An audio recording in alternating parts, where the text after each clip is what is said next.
Las voces de 1 millón de seres no alcanzan para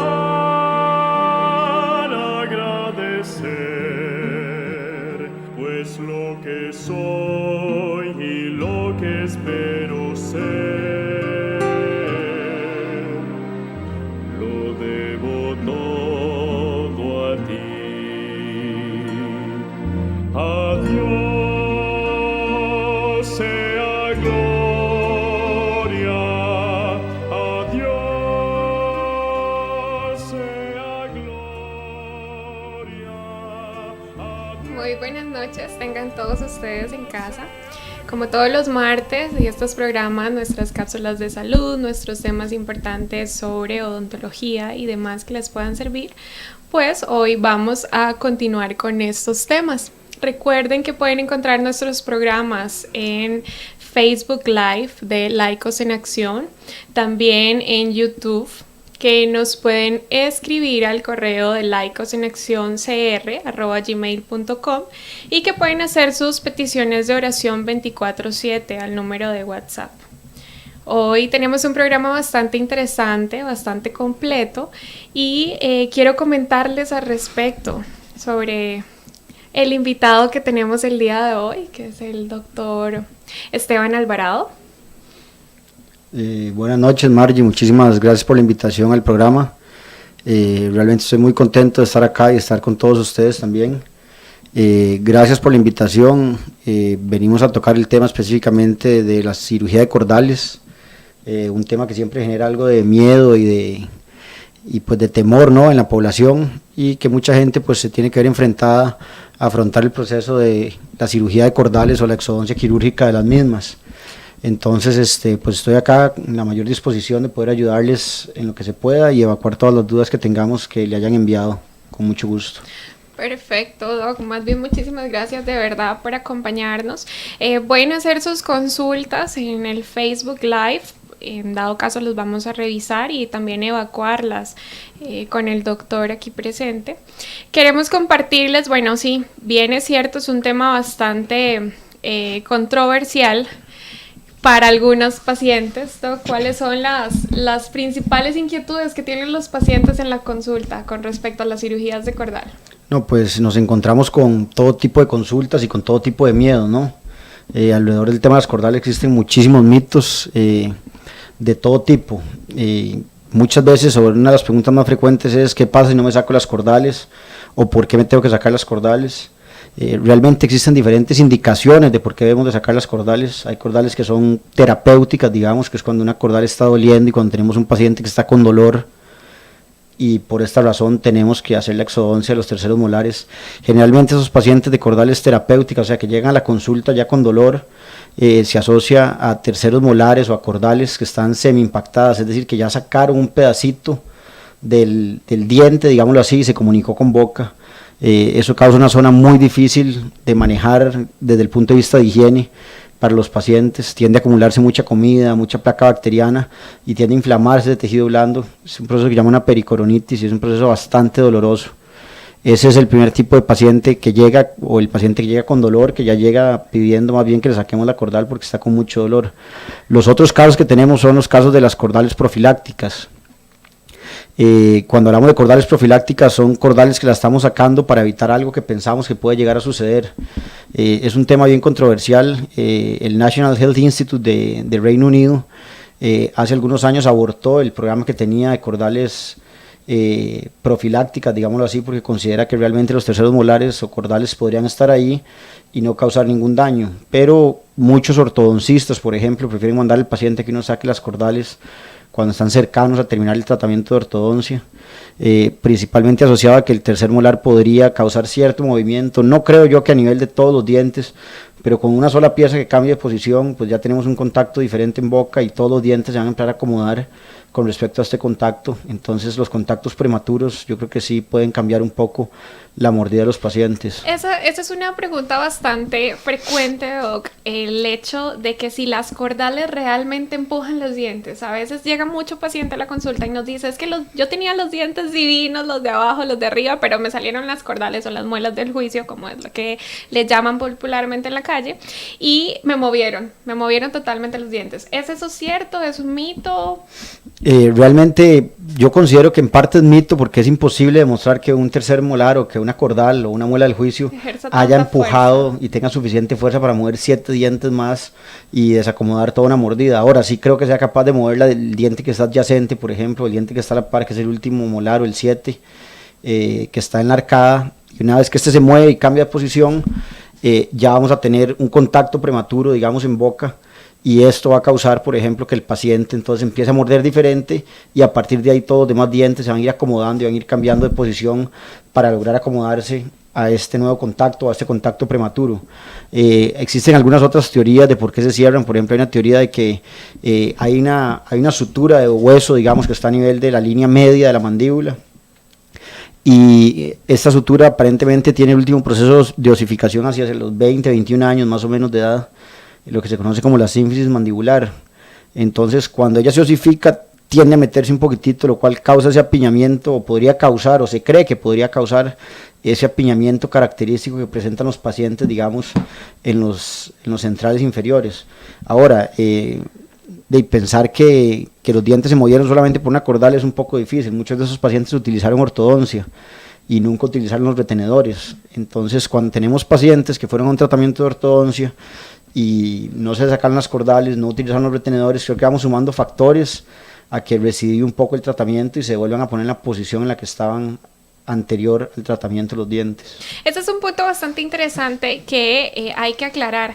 Una vez, y bueno, vamos a tener próximamente una visita de un especialista en ortodoncia y ortopedia, que una vez se termina el tratamiento, se empieza y se termina el tratamiento de ortodoncia, es vital que se continúe con lo que son los aparatos, es decir, los retenedores, ya por el resto de la vida, porque siempre he explicado y en los programas anteriores, en dado caso que no hayan visto los programas, los dientes tienen memoria.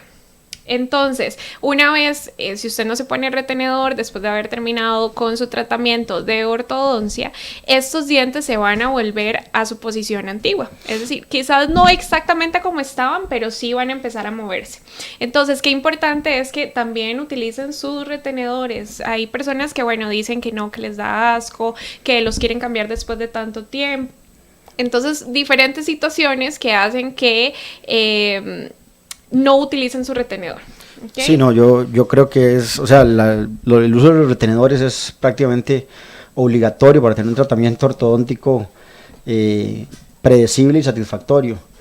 Hace poco hablaba con un amigo que trabaja en California y que tiene años de hacer ortodoncia, y me comentaba que pues a través de los años él ha visto muchos pacientes recidivar, y él lo comparaba un poco, digamos, con el caso, digamos, de los pacientes que utilizan anteojos. El paciente que utiliza anteojos y utiliza, digamos, la graduación que le pusieron con los anteojos de forma estricta, va a tener leves cambios, pero siempre los va a tener, porque al final de cuentas, pues somos un organismo que está en constante cambio, ¿no? Entonces, así como a usted le cambian los anteojos cada 2 o 3 años, pues probablemente sus dientes también se podría mover un poco en los próximos 2 a 3 años. Y somos organismos vivos y organismos que estamos en constante cambio, y pues la gente va al oftalmólogo y el oftalmólogo le dice, bueno, tengo que aumentarle ahora, necesito unos anteojos nuevos, y la gente lo ve como algo normal. ¿Por qué? Porque pues somos organismos que estamos en constante cambio, y pues los dientes igual pueden ir cambiando dependiendo de algunas cosas. No es algo que debería suceder en todos los casos, pero pues es algo que podría pasar, y obviamente los retenedores, la cirugía de terceros molares, entre algunos otros factores, podrían ayudar a disminuir este riesgo, digamos, de recidiva o de retroceso en el tratamiento, o de volver al inicio de cómo estaba el paciente. Generalmente, como decía usted, doctora, no se devuelven el 100%, sino que cambian algunos dientes de posición por esa memoria que los dientes mantienen, y vemos cómo algunas mordidas que estuvieron perfectas tienen algunos detalles que se podrían mejorar nuevamente con un tratamiento de ortodoncia. Doc, ¿a partir de qué edad empiezan a formarse las terceras molares? El tema de terceros molares es bien variado en realidad, o sea, pues el germen del tercer molar lo tenemos ahí en pacientes desde los 12, 13, 14 años. Generalmente tratan de erupcionar hacia boca más o menos entre los 19 y los 23 años. En las mujeres un poquito antes, en los hombres un poquito después. Y generalmente cuando los cordales empiezan realmente a molestar es cuando empiezan ese proceso de erupción y cuando empieza, digamos, a tratar la cordal de salir y a causar dolor conforme va rompiendo la encía, y lo que hablábamos, que se empieza a empaquetar alimento en esa zona, y por más que quiera el paciente limpiarse, es casi imposible llegar a esa zona.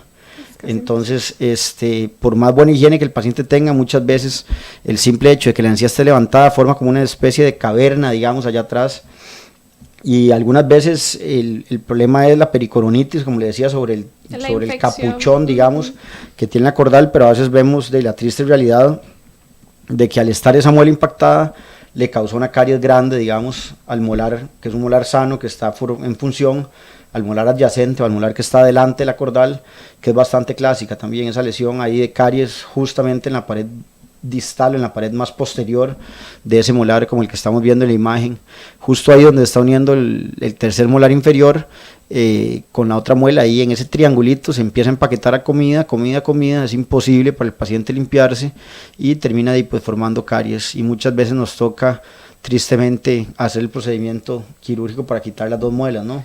Claro, cabe destacar en casa, bueno, cuando hablamos de esto de las caries, una vez que la caries está en raíz, ya no podemos hacer nada, no hay manera que realmente se pueda rescatar el diente. Entonces, ¿qué tan importante es que si tenemos este tipo de situación con las terceras molares, podamos no solamente pues evitar una posible infección, una pericoronitis, la acumulación de placa bacteriana, si tenemos mala higiene, y todo esto son factores que van pues a desfavorecer lo que es no solamente la tercera molar, sino también la que está a la par, y por supuesto que va a ser algo bastante incómodo para la boca. Entonces, Doc, a partir, bueno, ya hablamos de la edad, entonces, si es recomendable, por ejemplo, si un paciente está sano, que no tiene caries y demás, tiene suficiente espacio, ¿sería bueno quitar las cordales?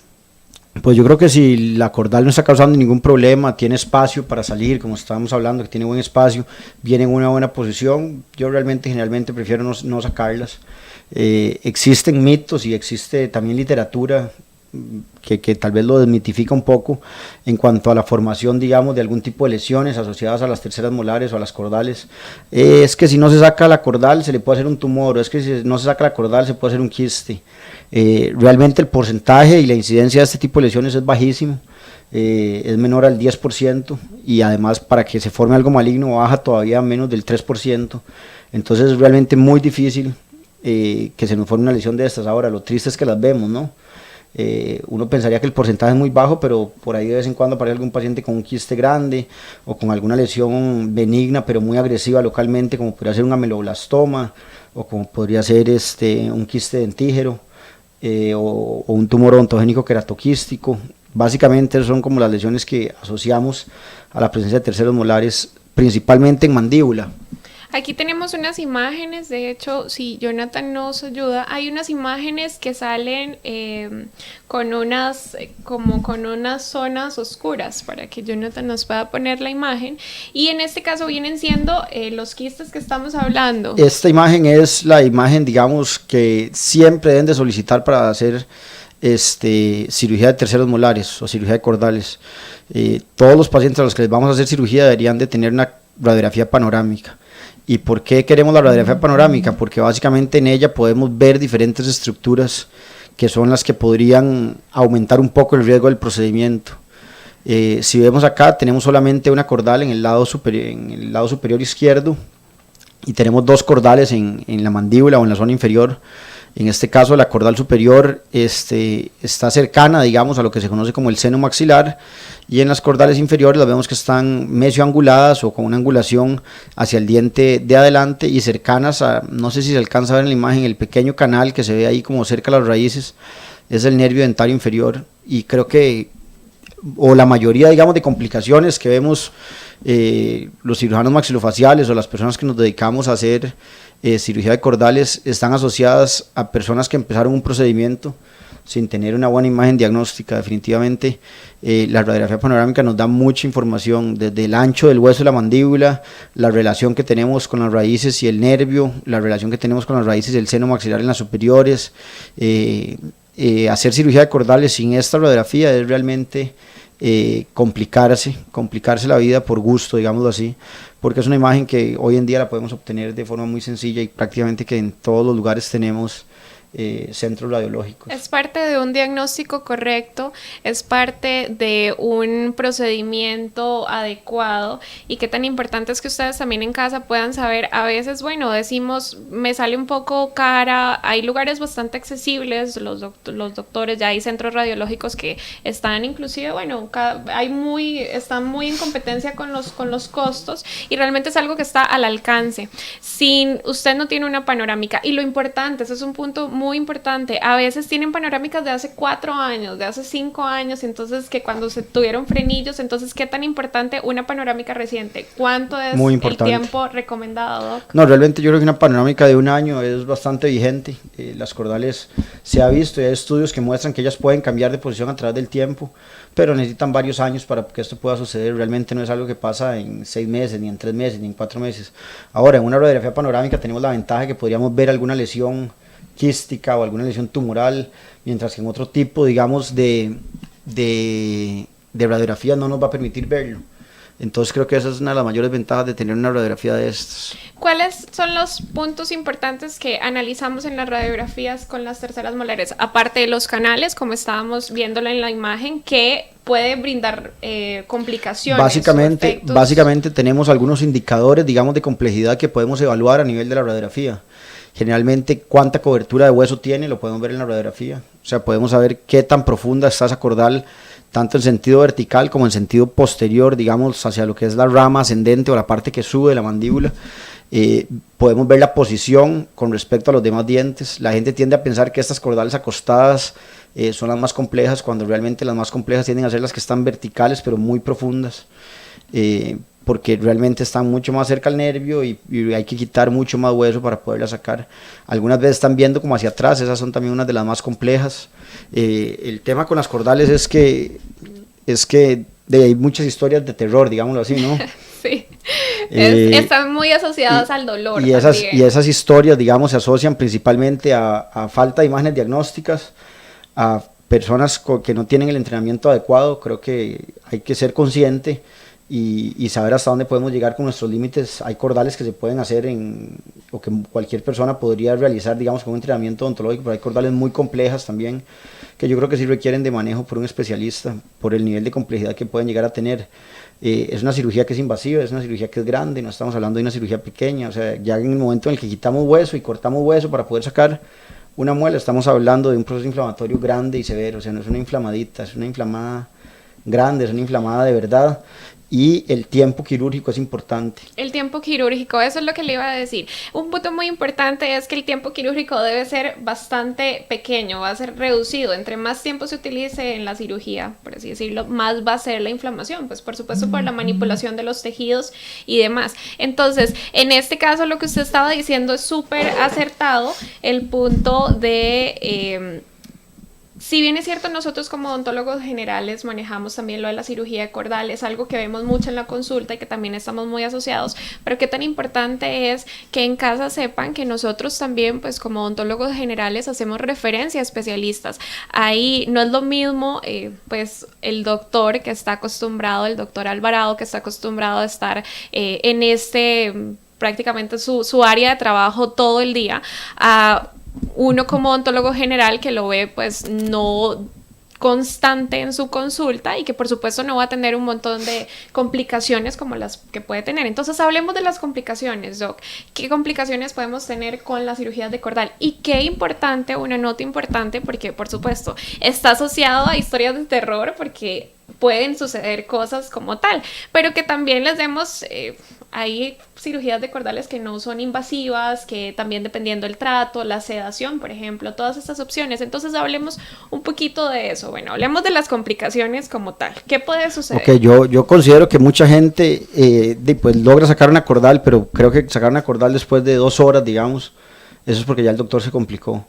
Un procedimiento quirúrgico de un tercer molar, de una cordal, debería tardar más o menos entre 10 y 20 minutos por cada molar. Es decir, estamos hablando de una hora, entre 40 minutos y una hora 20 para sacar las cuatro cordales. Que es otra pregunta muy frecuente que me hacen: doctor, ¿me puedo sacar las 4 de una vez o es mejor de una en una? Yo generalmente recomiendo hacer el procedimiento a las 4 en el mismo tiempo quirúrgico. Tardamos más o menos entre 8 a 12 minutos por tercer molar.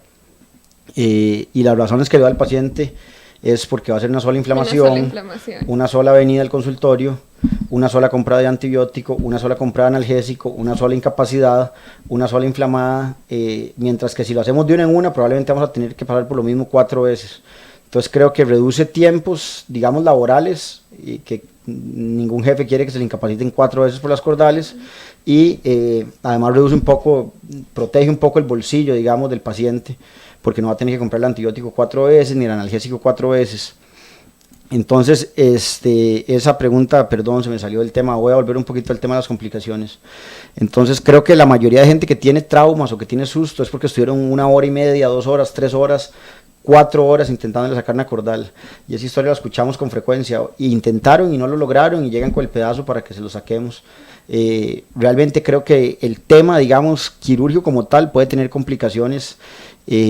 Creo que algunas veces no se cuenta con la luz adecuada, con la succión adecuada, con los motores adecuados, y creo que estas cosas hacen que sea un poco más difícil, digamos, el procedimiento quirúrgico de terceros molares. Entonces, por eso creo que hay algunas que sí es mejor, como decía usted, hacer la referencia a algún centro, digamos, de cirugía maxilofacial, o algún centro en donde haya un especialista que pueda manejar el tema. Lo que estábamos hablando, no todas las cordales son para especialistas, pues hay que algunas cordales que las puede hacer el odontólogo general sin ningún problema, pero hay cordales muy específicas que creo que el odontólogo puede aprender a identificar. Perdón que lo interrumpa, podemos hablar de complicaciones como tal, la parestesia. Puede ser una parestesia temporal o una parestesia permanente. Expliquémosles en casa qué significa parestesia. Ok, perfecto. Las parestesias se asocian principalmente a los terceros molares inferiores, y es porque, como veíamos en la imagen, las raíces tienden a estar cerca a un nervio que va por el centro de la mandíbula. El nervio entra en la parte posterior de la mandíbula y sale adelante, y cuando sale en la parte de adelante le da un poco de sensibilidad a lo que es el labio y a un pedacito del mentón. Es una rama de un nervio que es sensitivo y motor, que se llama el nervio trigémino, y este nervio es el encargado de dar la sensibilidad en esta zona. Entonces, algunas veces al hacer el movimiento para sacar la tercera molar, se pellizca o se lesiona el nervio, digamos, de diferentes formas. Existen básicamente 3 tipos de lesiones nerviosas. En algunos casos nada más se comprime el nervio, en otros casos se rompe parte de la banda nerviosa, y en otros casos se secciona completamente la banda nerviosa. Y dependiendo de esto, así va a ser la parestesia que tenga el paciente. Cuando hablamos de parestesia, estamos hablando de adormecimientos a nivel del labio y del mentón del lado del que se lesionó el paciente. No es un nervio motor para esta área, es un nervio que es motor para músculos de la masticación, que son otros músculos. Es decir, el paciente no va a tener el labio caído. Al principio, porque está adormecido, podría sentir que se le chorrea un poco de agua, o que hay algo de pérdida de sensibilidad en esa zona. La recuperación nerviosa es súper lenta, tal vez de los tejidos más lentos de recuperarse en el cuerpo es el nervio. Entonces a veces son 6 meses, 8 meses, 1 año, y algunos pacientes recuperan el 50, el 60, el 70%, algunos no recuperan nada, algunos recuperan el 100%. Creo que está un poco asociado a la edad también, y obviamente al tipo de lesión. Cuando tenemos una lesión en donde se corta por completo la vaina nerviosa, es realmente difícil, digamos, que el paciente vuelva a sentir, a menos que sea un paciente muy joven, con muy buen potencial, etcétera. Ahora, usamos algunas terapias para intentar mejorar esto. Cuando el paciente llama y nos dice, mire, es que amanecí con la mitad del labio dormido y con una parte del mentón dormido, iniciamos con algunas terapias de esteroides, megadosis de esteroides principalmente. Utilizamos algunos regeneradores de la vaina de mielina, como el CMP Forte, por ejemplo, o algunos neuromoduladores, y vitamina B12, principalmente la cianocobalamina, que está muy relacionada a la regeneración nerviosa y a la mejoría de estos procesos. Pero sí es una complicación que sucede con alguna frecuencia, pues no es algo que pase todos los días, pero sí pasa por ahí un par de veces al año, y hay que saberlo manejar. Es importante explicarle al paciente antes también de la cirugía, por supuesto, de que esto puede suceder y que hay riesgo de que esto pase, y creo que si llega a suceder y el paciente pues estaba enterado, es mucho más sencillo para él manejarlo, que si él no tenía ni idea de que eso podía pasar, ¿verdad? A esto le llamamos un consentimiento informado, que es el que prácticamente los pacientes firman antes de la cirugía o inclusive en muchos de los procedimientos que se puedan manejar en odontología. Aparte de esas complicaciones, Doc, tenemos, bueno, pacientes que usualmente no se toman el antibiótico o no se toman la medicación que se les manda como tal. En ese caso, bueno, infecciones. Sí, yo creo, digamos, que las complicaciones a las que más nos enfrentamos, o a lo que más se va a enfrentar el paciente, o a los mayores riesgos, es que haya dolor en la casa, va a haber inflamación de seguro, o sea, no hay cirugía de terceros molares en las que uno quite hueso, que no se inflamen, y el riesgo de infección.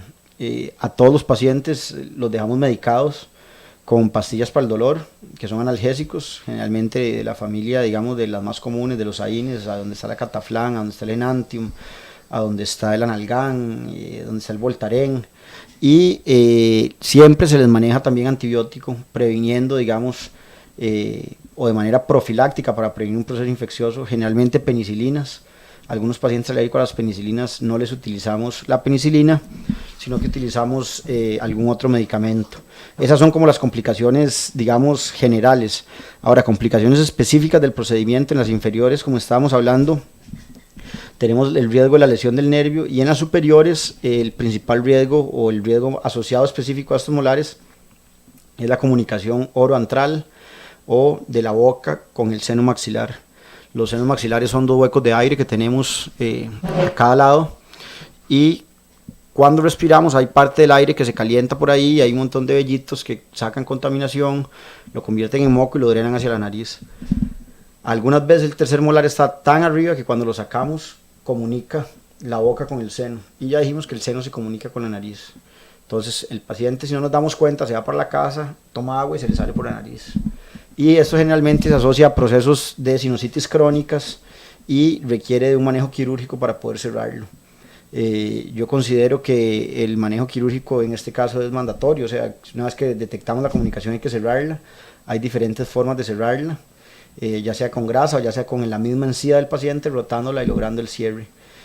Algunas veces llegan pacientes a los que no se les identificó la comunicación en el momento, y ya con procesos de sinusitis crónica requieren tratamientos antibióticos prolongados, etcétera, y es un poquito más complejo el manejo, pero muchas veces el paciente llega a la casa y él mismo se da cuenta porque siente la salida, digamos, del líquido inmediatamente cuando llega a la casa. Inclusive en la consulta después de eso, que uno les hace la prueba, que se tapen la nariz y ellos sí sienten un... Sí, claro, no, o sea, la prueba yo siempre la hago, creo que todos deberíamos de hacerla siempre, pero algunas veces, pues por alguna u otra cosa no se hizo la prueba y el paciente está comunicado, y la prueba consiste, como dice usted, en colocar agua en la boca, tapar la nariz al paciente y pedirle que sople por la nariz. Si el paciente sopla, hay un escape de aire, vamos a ver las burbujas saliendo en el agua de la boca, como si fuera una llanta de bicicleta o como si fuera una bola que estamos probando o buscando por dónde está escapando. Un muy buen ejemplo, realmente. Ok, hemos hablado, suena bastante crítico, ¿verdad? Todas las cosas, pero bueno, el lado positivo es que no hay, estas son las cosas que pueden pasar, que nadie está exento y que son con cirugías un poco complejas.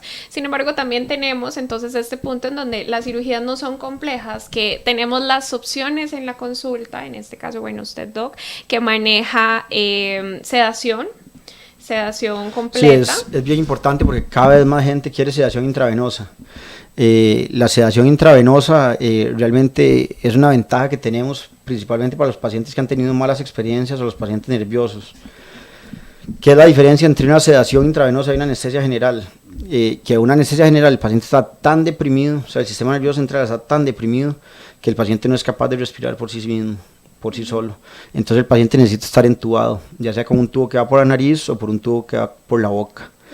Entonces el paciente necesita respirar a través de ese tubo por un ventilador mecánico o manual en caso de que sea, pues no sé, un ambú, pero eso se utiliza poco realmente. Entonces está pegado a un ventilador mecánico, que es la máquina de anestesia, cuando es con una anestesia general. La sedación intravenosa es un procedimiento que lo hacemos en el consultorio odontológico, donde viene el anestesiólogo, no lo hacemos los odontólogos, eso es bien importante tenerlo claro. Tienen que ir un especialista, un anestesiólogo, y brindar el servicio. Y el servicio consiste en tomar una vía y utilizar 2 o 3 medicamentos que van a hacer que el paciente no recuerde lo que sucedió y van a hacer que el paciente esté, digámoslo así, como en un estado de somnolencia. el paciente no está tan deprimido, que puede respirar por sí solo y además puede atender órdenes. Entonces yo le digo, bueno, doctora Margie, abra la boca, usted ahí entre dormida hace caso y abre la boca. Y después de eso no va a haber ningún recuerdo. Entonces se ha convertido en una muy buena opción realmente, se ha convertido en una muy buena opción para pacientes nerviosos, para pacientes que no quieren recordar lo que sucedió. Como estábamos hablando antes, el tiempo quirúrgico es de 45 minutos para sacar 4 cordales más o menos. Entonces el paciente generalmente acude y lo que hacemos es coordinar con el anestesiólogo y se hace el procedimiento en el consultorio odontológico. Es un procedimiento realmente seguro y que los pacientes agradecen mucho. Claro, no, por supuesto, y más para pacientes que cada vez tienen más traumas en la consulta odontológica, y no solamente con las cordales, porque hablamos que hay pacientes que hasta para una limpieza realmente es bastante complicado, o que uno tiene que chinearlos un poquitito más en la consulta para que pues no tengan ese miedo. Tenemos estas imágenes, Doc, en la pantalla, que son los tipos de angulaciones. Exactamente, esas son las angulaciones de las que estábamos hablando, de cuáles pueden ser un poco más complejas o menos complejas. Las más complejas, como estábamos hablando, son las verticales profundas, o las que están como viendo hacia la parte de atrás, las que están como en distal. Las que están acostadas generalmente no tienden a, o horizontales, no tienden a ser terceros molares tan complejos, ni los que están mesioangulados, como si lo son las que están rectas y las que están viendo hacia atrás. Ahí vemos también el nervio, ahí vemos un muy buen diagrama, digamos, del nervio y de cómo podría, digamos, la raíz pellizcar el nervio a la hora de sacarla. Ahora, esta es una imagen plana. En la vida real, esa mandíbula tiene ancho, entonces generalmente el nervio está por la parte de atrás, no necesariamente está en contacto, y no siempre se lesiona, a pesar de que se vea, digamos, como la imagen superior del lado derecho, donde pareciera que las raíces sobrepasan el nervio, pero no necesariamente por eso quiere decir que el nervio se vaya a lesionar. Importante esta. Tenemos también, nosotros en consulta tenemos códigos, o bueno, no códigos, sino bueno, que si tenemos posiciones o retención vertical, si las tenemos angular, que es como las que usted estaba explicando.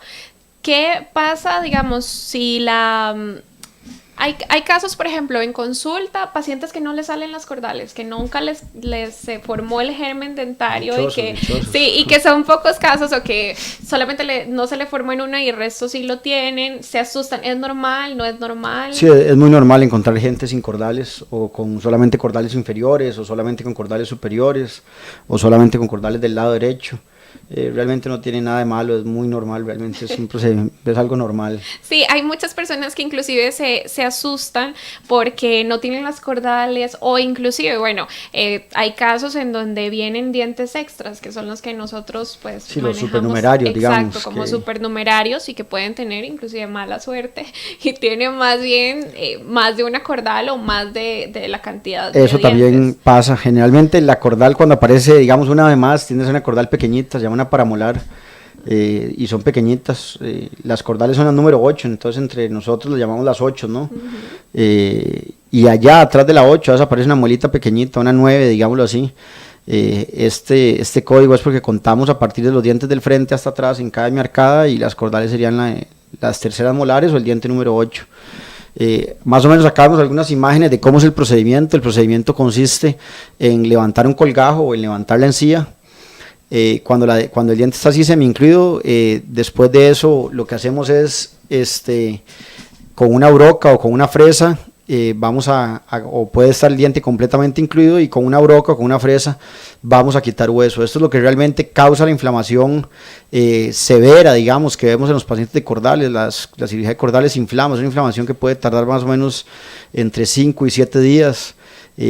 Causa algo de limitación de apertura, el paciente siente que no puede abrir bien la boca, etcétera. Okay, entonces una vez que tenemos la cordal descubierta y que ya quitamos hueso, vamos a cortar la cordal en partes. ¿Para qué? Para no tener que hacer un hueco demasiado grande, no tener que hacer una osteotomía demasiado grande. Entonces vamos a cortar estas cordales en partes para poderla sacar por pedacitos. Entonces cuando les parten la cordal, no es que la cirugía estuvo más difícil, o no es que la cirugía estuvo feísima, sino que probablemente era la forma más sencilla de sacar esa cordal partiéndola, porque si no hay que hacer una osteotomía o un corte a nivel de hueso mucho mayor, y eso hace que el paciente se inflame muchísimo más, porque pues obviamente el cerebro sabe que pasó algo en el hueso, más no sabe qué sucedió, lo asume casi que como si fuera una fractura y causa de inflamación violenta o severa, digamos, que vemos en algunos pacientes. Acá vemos algunas imágenes de terceros molares asociados a grandes lesiones a nivel de mandíbula, quistes por ejemplo, en algunos casos, la gran mayoría de las veces quistes benignos y que requieren de manejo quirúrgico. Obviamente una lesión como esta hay que manejarla en un quirófano, esto no podemos manejarlo en el consultorio odontológico. Ya sacar ese tercer molar hay un riesgo alto de fractura mandibular y hay que estar preparados pues con placas, tornillos y con el paciente bajo anestesia general, digamos, para poder pensar en manejar el caso. Acá vemos una lesión típica, digamos, que causan estos terceros molares allá donde se empieza a empaquetar la comida y pues se forma un quiste y termina por lesionar ambas piezas dentales, digámoslo así, la cordal y la que está por delante de ella. Entonces en estos casos generalmente pues hay que sacar la cordal y esperar un poco de tiempo a ver cómo se comporta esa muela que está en la parte posterior para ver si más adelante es necesario la remoción de la misma. Acá vemos una muy buena imagen del nervio, esta es una imagen en 3D, ahí vemos la cordal acostada y vemos el nervio pintado de verde. Ese nervio realmente va por el centro de la mandíbula y es el nervio que se podría lesionar y causar el adormecimiento en la parte anterior, digamos, del labio o el hemilabio y el mentón. Y dependiendo del tipo de lesión, como mencionábamos, así va a ser el manejo. De hecho, también como complicación también podemos nombrar la fractura de la mandíbula. O sea que hay casos, y se han visto casos por una mala fuerza, o es un punto bastante interesante, Doc, porque generalmente cuando uno escucha afuera a los pacientes que dicen, no, es que me tuvieron que hasta cortar la muela, entonces lo asocian a que es terrible, que les fue, exacto, y muchas veces pues es un procedimiento que para nosotros es normal para evitar realmente cualquier complicación. Entonces, qué importante que podamos aclararles en casa que no es tan traumático que el hecho que nosotros pues cortemos dependiendo de la angulación de la cordal y demás, que cortemos hueso, que cortemos el diente, que podamos sacarlo pues por partes. Sí, de hecho así es la técnica, o sea, la técnica correcta es esa. Más bien el cortarla facilita el procedimiento, tratar de sacar una cordal entera no es tan sencillo, por el tamaño de los terceros molares, son las más grandes de toda la boca, son las muelas más grandes de toda la boca, entonces no es sencillo. Por eso es que las cortamos realmente, para minimizar, digamos, el uso de fuerza, como decía usted, de fracturas mandibulares se reduce. Si yo tengo el diente cortado, probablemente hay menos riesgo de que fracture una mandíbula. Así estoy intentando sacar una cordal entera con toda la fuerza del mundo. Realmente no es un procedimiento que tenga que ser de fuerza, yo creo que es un procedimiento más de técnica que de fuerza. Quitar el hueso realmente donde es, hacer los cortes como tienen que ser y sacarlo. Realmente, como estábamos hablando, es un procedimiento que puede durar unos 8, 10, 12 minutos por cada molar.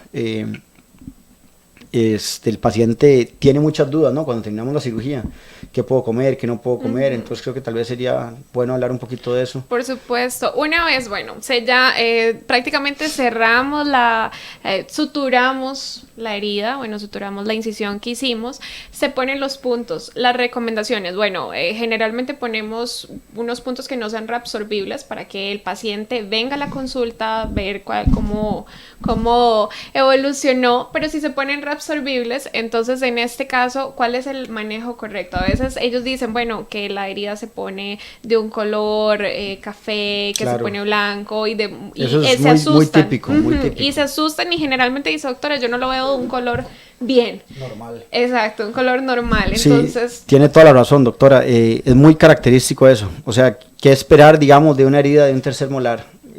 No sé si usted ha visto un grano cuando un paciente se mete, por ejemplo, a un río, o se mete al mar, o se mete a la piscina. Se pone como blanquecino.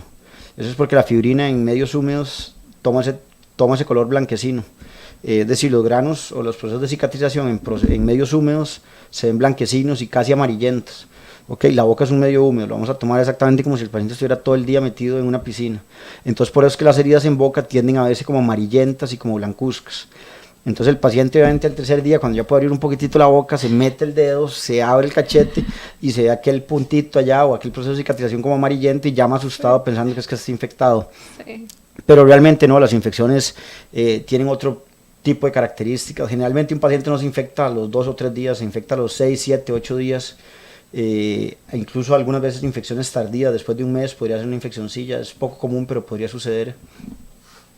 Entonces, las infecciones se ven completamente distintas. El paciente tiene mal olor, tiene mal sabor, tiene malestar general, algunas veces puede haber fiebre, se empieza a inflamar por fuera, hay enrojecimiento de la zona. Entonces, si el paciente está en los primeros 3 o 4 días y se ve esa telita blanca, yo creo que es muy normal. 5 días, 6 días todavía es normal, siempre y cuando no haya si el paciente ya se desinflamó y vuelve a aumentar el volumen o el contorno facial, en ese caso sí yo consideraría que es importante, digamos, llamar al odontólogo de urgencia para ver qué está sucediendo, a ver si hay que cambiar el antibiótico, si realmente está infectado, si no está infectado, pero sí es bastante común. Y como decía usted, los pacientes me preguntan con bastante frecuencia qué puedo hacer después de que ya pusimos los puntos. Realmente las indicaciones siempre son muy similares.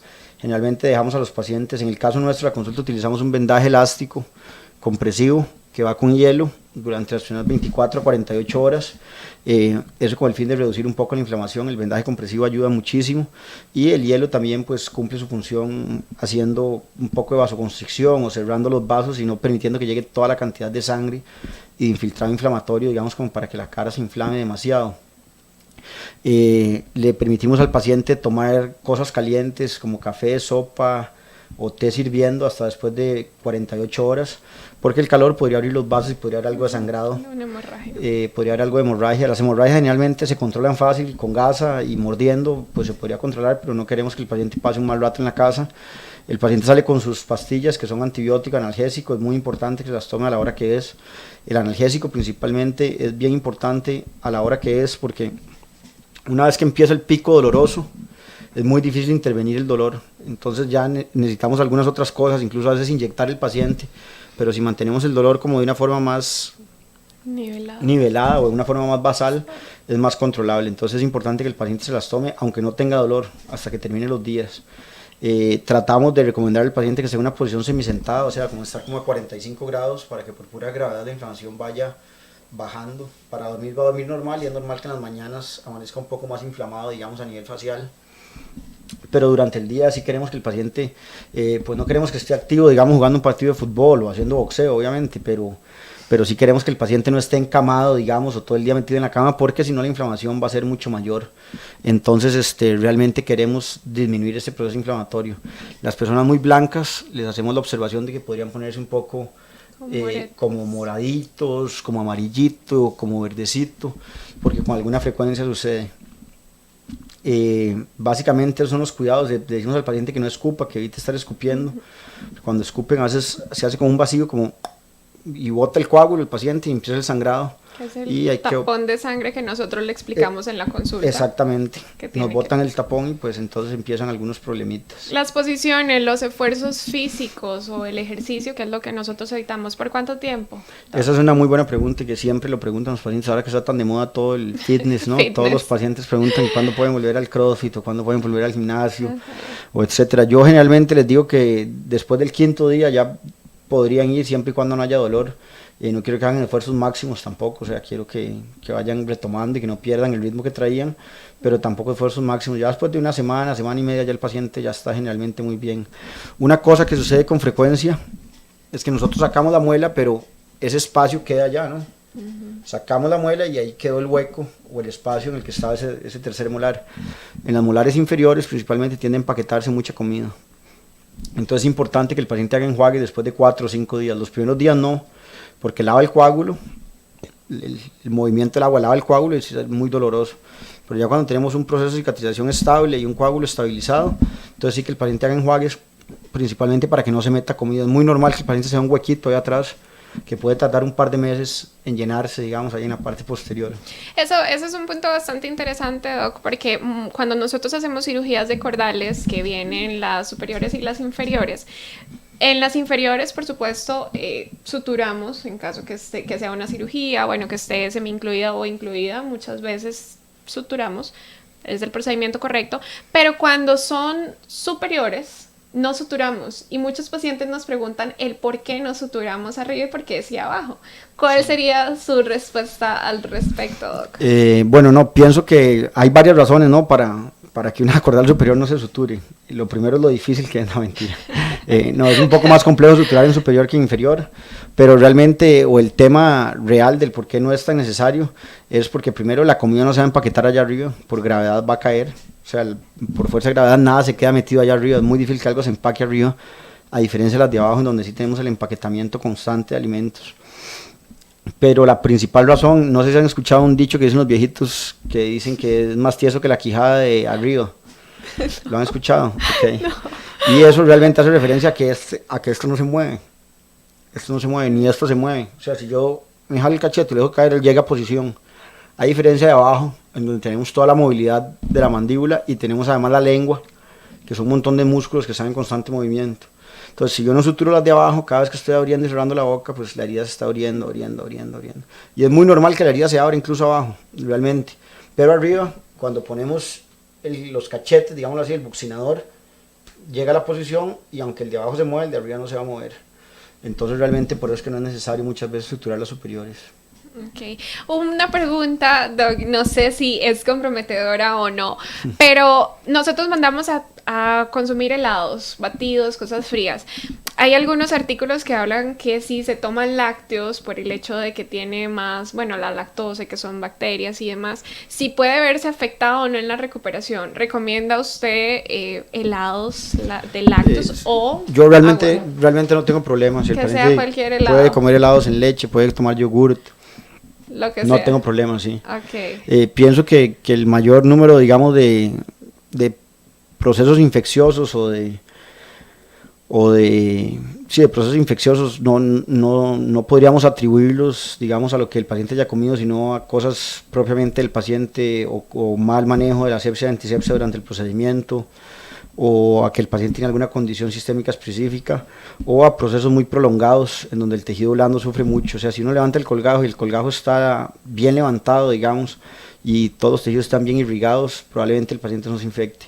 Pero cuando es una cirugía que tardó horas, donde estuvieron batallando y el tejido blando está lacerado, hay partes de hueso que están, digamos así, mal cortadas, con espículas pequeñas que tienden a hacer secuestros óseos, etcétera. Entonces pienso que esos son como los pacientes que se infectan. Pero generalmente si el procedimiento es rápido, limpio, con un buen manejo de asepsia y antisepsia, que es bien importante, o sea, ver que el odontólogo esté sacando sus guantes estériles, esté utilizando todos los materiales estériles y haciendo el procedimiento como un procedimiento quirúrgico como lo que es, porque pues, vamos a hacer una incisión, vamos a quitar hueso y vamos a cortar un diente para poderlo sacar, y es un proceso bastante quirúrgico, requiere de todos los cuidados, digamos, de parte del tratante. Ok, Doc, igual un punto súper importante, bueno, que hablamos de lo de la higiene del paciente. Bueno, vuelvo y reitero la pregunta, si el paciente tiene mala higiene, si no es un paciente que tenga buena higiene y tras de eso, bueno, está consumiendo algún tipo de lácteos o... No, por supuesto que los pacientes con mala higiene, digamos, aumenta, es igual que el paciente fumador. Tiene mayor riesgo de infectarse ante cualquier procedimiento quirúrgico en boca. Un punto importante, pacientes fumadores, pacientes diabéticos, algo que siempre intento o trato de ser muy claro con los pacientes es que no es lo mismo sacar un tercer molar o una cordal o una muela del juicio en una paciente de 17, 18, 19 años o un paciente de 17, 18, 19 años que pesa 70 kilos a tener que sacarle un paciente de 45, 50 años ya con otro tipo de hueso, o sea, el paciente adulto no se comporta ni se recupera igual que el paciente joven. ¿Qué pasa eso? Y es algo que inclusive manejamos. Yo tengo unos pacientes que realmente, bueno, tengo una paciente que tiene 63 años y ella nunca se tocó las cordales, y esas cordales yo le digo que esas se van a quedar ahí. Se van a quedar ahí. Sí. Entonces, ¿a partir de qué edad o qué situación ya? No, generalmente en el momento en el que hay alguna indicación, ya sea ortodóntica, o sea, porque el ortodoncista quiere sacarlas o por dolor, en el momento en el que existe esta indicación, las podemos sacar, o sea, es decir, hemos sacado cordales en pacientes de 13 años, de 14 años, de 15 años, y no tenemos un tope de edad, o sea, si un paciente tiene 60 años, pero la cordal está infectada y está produciendo una infección, hay que sacarla, es una cordal terapéutica, pero no queremos agarrar... ¿Está incluida? Si está incluida y esa es la causa, hay que eliminar el foco infeccioso y tenemos que quitarla. Ahora, si el paciente viene de 60 años y me dice, no, doctor, mire, es que yo nada más me la quiero sacar porque me dijeron que se me puede hacer un quiste, pues obviamente yo no se la voy a sacar. ¿Por qué? Porque esa muela tiene ahí desde que él tiene 15 años, o sea, ya tiene 40 años de estar ahí la muela, y no ha causado ningún problema y no lo va a causar ahora probablemente. Y si está incluida y no tiene, y es asintomática, o sea, no tiene ningún síntoma, ninguna molestia, se deja en boca. Yo generalmente las mantengo en boca y prefiero no sacarlas. ¿Sí? Ok, perfecto. Sí, generalmente si no son sintomáticas o no tienen alguna indicación, digamos, de tipo ortodóntico, prefiero no sacarlas o no removerlas. En pacientes, por ejemplo, hay muchas consultas y a mí me lo hacen porque veo pacientes jóvenes o más pequeños, más que algunos odontólogos pues no lo manejan como tal. Cuando empiezan los gérmenes dentarios, ya están formados pero no están cerrados sus ápices, ¿recomienda aprovechar y sacarlos así que claro, está tierno? Claro, es un buen momento, principalmente porque no se han formado las raíces, entonces estamos lejos del nervio y tenemos como un colchoncito ahí de tejido blando, que es esa matriz de formación del diente que protege un poco al nervio y es una buena edad. Además a esa edad los pacientes recuperan rapidísimo, o sea, el paciente de 14, 15 años, se le saca las cordales y a los 5 o 6 días ya está como si nada y queriendo hacer toda diferencia del paciente adulto, digamos, de por arriba de 40 años que ya se presentan algún otro tipo de problema, la cicatrización es más lenta, tarda mucho más tiempo el paciente en recuperarse. Claro, no, y qué importante que lo podamos especificar en casa porque generalmente, y es como siempre les recalco, bueno, los dientes temporales, los famosos dientes de leche que hay que cuidarlos, no hay que esperar, de hecho siempre les comento que es muy preventivo la promoción de la salud, la promoción y prevención de la salud. Entonces, a veces esperan a que no, cuando tenga 19, cuando tenga 20, cuando les salgan, si es que les salen, y muchas veces ya desde que están formándose y nosotros con la radiografía panorámica podemos ver que ahí van a quedar pegadas. Entonces la recomendación, si el odontólogo pues le recomienda que sean las extracciones, que como tal le den la prioridad, porque a veces pues los papás no le dan cierta prioridad a este tema y se esperan a ese momento que es asociado con dolor, entonces ya es todo más traumático. Sí, claro, ya es otra historia completamente, digamos. Sí, entonces claro. Sí, qué importante. Bueno, y ya para casi finalizar, Doc, ¿alguna otra recomendación que usted quiera dar en casa? Pues yo, la recomendación es que si están con dolor de algún molar o están pensando en sacar las cordales, busquen gente que haga esto con frecuencia, gente que esté capacitada en el proceso para que sea un proceso mucho más sencillo y mucho más llevadero. Hay muchos odontólogos que sacan muy bien cordales, hay muchos cirujanos maxilofaciales en el país también que están dispuestos a ayudar en los casos de estos pacientes. Y que ya es un precio más accesible que antes. Y es un procedimiento que es rápido, no es doloroso, no duele en la consulta, o sea, nadie puede aguantar una sacada de cordales con dolor, digamos, o sea, el anestésico existe para algo y sin anestesia realmente no podríamos hacer este procedimiento. Entonces que no tengan miedo, que existe gente muy capacitada, que puede hacer que sea un proceso rápido, sin dolor y que no esperen, digamos, a tener complicaciones serias. Cuando una cordal empieza a molestar generalmente sigue molestando. Entonces si estamos empezando, pues busquen un centro radiológico, tomen una panorámica y hagan sus cotizaciones o vayan donde su odontólogo general a ver qué recomendación les hace y ojalá que les pueda recomendar algún especialista para que sea una experiencia, digámoslo así, más bonita. Doc, ¿dónde se encuentra ubicada su clínica? Nosotros estamos ubicados en Tibás, estamos de la municipalidad de Tibás, 100 metros norte y 750 oeste, eso queda en la principal que baja de Tibás a Santo Domingo, a mano izquierda, ahí dice Clínica del Norte, más o menos unos 200 metros antes del cruce de la Neón Nieto.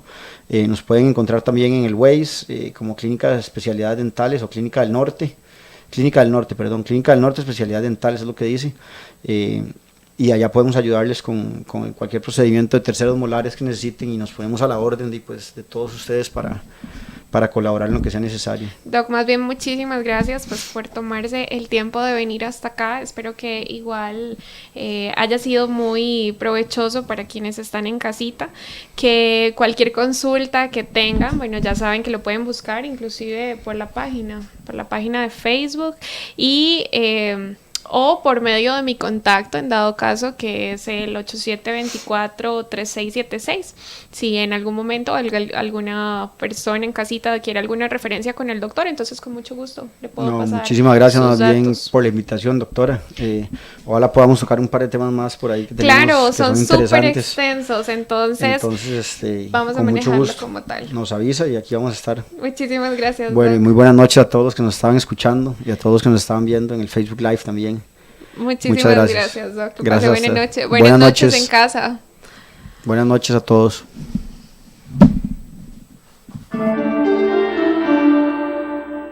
El programa Laicos en Acción Costa Rica llegó a ustedes gracias al aporte de